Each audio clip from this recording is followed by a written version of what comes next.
so much fun with you today, learning how to break up words into syllables. Now, I want you to continue searching around your room, looking for things, thinking about their names, and breaking them up into syllables. You can jump the syllables, you can hop the syllables, you can clap the syllables, or you could even drum the syllables. Give it your best shot. Thank you so much for watching. Bye!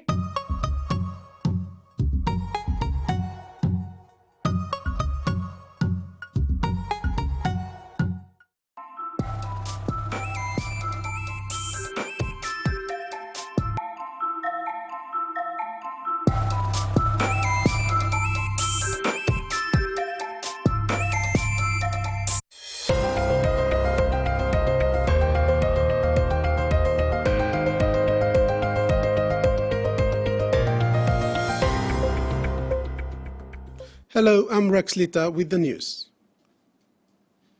The Police Commissioner David Manning has hosted a parade at 5 a.m. this morning at the Bomana Police Barracks in Port Moresby to commemorate the Police Remembrance Day. The parade is to honor officers whose lives have been lost while performing their duties and remember those who have lost their lives through illness or other circumstances.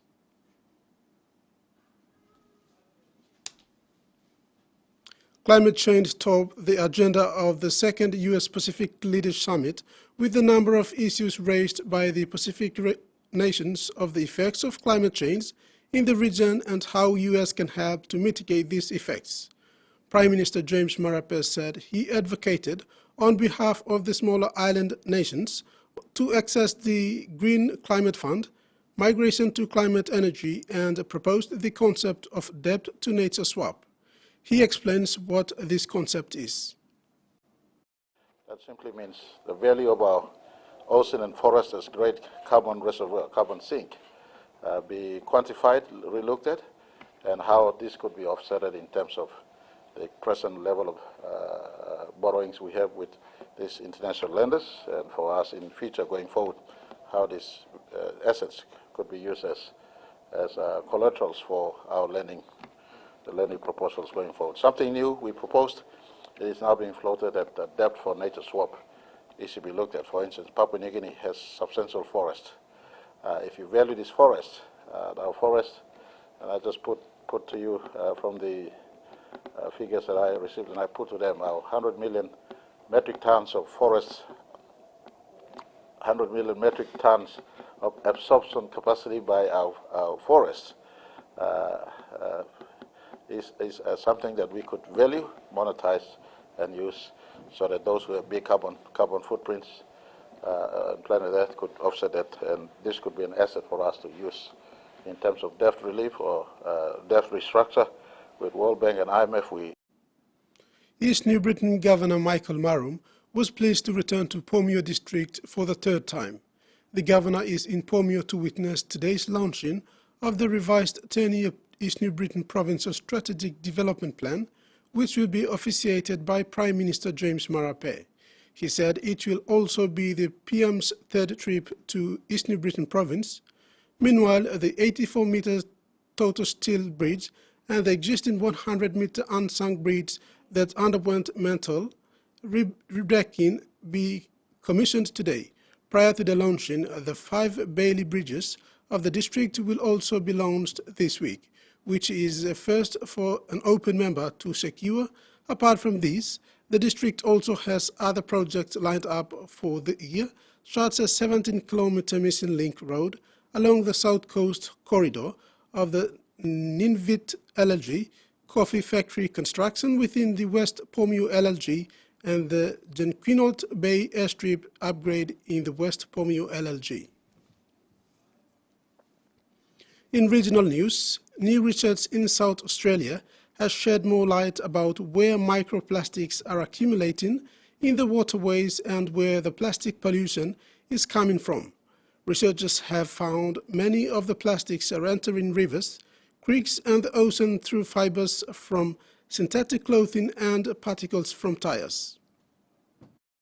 From our homes to the roads and increasingly the environment. Plastic is everywhere, and new research has found it's accumulating in patches of the South Australian Ocean. We have found a potential accumulation zone of Maiponga.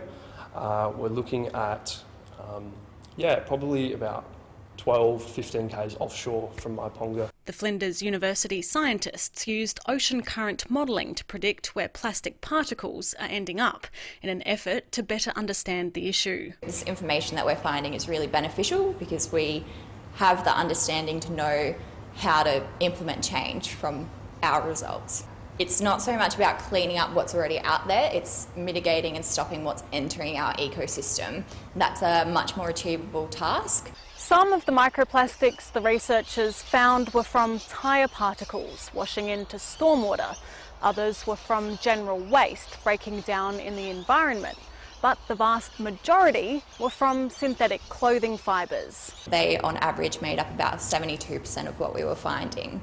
So an easy way to mitigate against that is to use washing machine filters, because then when we're washing our clothes, that's not coming out in our wastewater. The team sampled water from the Torrens and Onkaparinga rivers and in the Gulf of St Vincent. Their research has now been handed to the government. And as a government, we really want to hear about it and then work together on what we can do to make things better. A global problem with no easy solutions.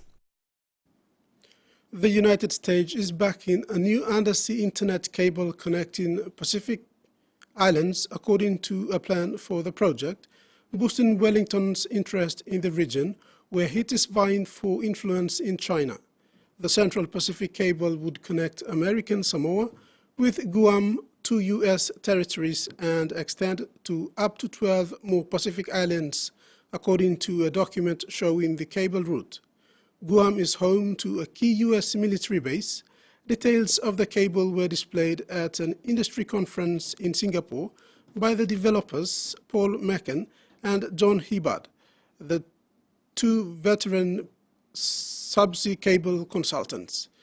AP Telecom and US-based telecoms consultancy is carrying out the feasibility study. AP Telecom, Hibbard and Mecken declined to comment. The new cable could connect the U.S. territories with Papua New Guinea, Samoa, Tuvalu, Fiji, Nauru, Marshall Islands, Kiribati, Cook Islands, Wallis and Futuna, and Federated States of Micronesia, and plan showed. In a remote part of Solomon Islands, a unique annual festival has been going on for centuries. It's known as Wogasia, where family members sort out their differences via a spirited spear fight. Sounds risky, yes, but villagers say another threat on the island is proving far more dangerous. It's a long way from the dusty streets of the capital, Honiara. A plane ride, a car ride, and a boat ride. The island of Santa Catalina emerges, and the locals are preparing for a special festival called Wogasia. It marks the beginning and ending of our year. Wogasia is in our blood. The people of Santa Catalina live a simple life of farming, fishing and family. But all that changes when the festival comes around. The festival teaches us which tribe we belong to.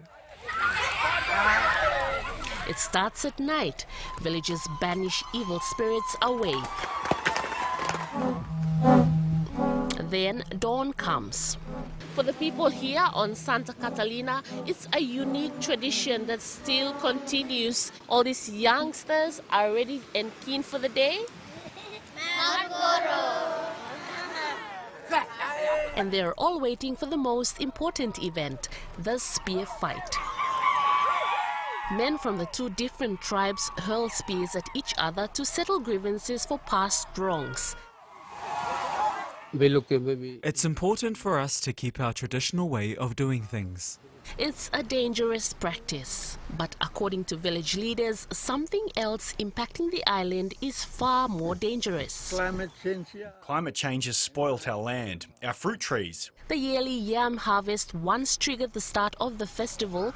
Because of salty soil, villagers now have to buy yams from the mainland. But the people of Santa Catalina say they will adapt, and Wogasia will always live on. In sports, softball fanatics in East New Britain province will be treated to a feast of softball action this weekend. The Gugu Higher Caste Rabaul softball tournament kicked off yesterday at the Queen Elizabeth Park in Rabaul and ends on Sunday, September 31st. The tournament is timely as it supports the Rabaul Softball Association's efforts to revive the code. 21 teams confirmed their participation in both the men's and women's divisions came from Rabaul, Kokopo and Gazelle Adon in colours, with their supporters gathered at the Rabaul Ashes Field to participate in the tournament. The first day of the tournament also attracted some former and big-name softball stars in East New Britain who also came to witness the games. Rabaul Softball Association President Benedict Payot said she was thrilled with the attendance of the first day, saying it has been a long struggle of trying to get the teams together to get the tournament off the ground. Brad Fittler has resigned from his role in charge of the New South Wales Blues following more than a week of negotiations with the New South Wales Rugby League Board. On the same day, the Queensland Rugby League announced the resigning of Maroons coach Billy Slater for further 3 years. New South Wales Rugby League Chairman Paul Conlon said this board offered Billy Slater the Blues job for 2024, a seventh campaign, but he had declined the offer. In a statement, Conlon said the board understands and respects his decision. He added Freddie was a legend and a player and returned to coach the team at the time when his state needed him. He enjoyed immediate success, and his series win in 2021, which included record scoreline in Townsville and Brisbane, will go down in New South Wales Blues history. He also contributed through other programs including his Hogs motorcycle rides in regional New South Wales, which played a big part in uniting the state. He also holds a special place in New South Wales Rugby League history, Condon concluded. Join us at 6 this evening for main news.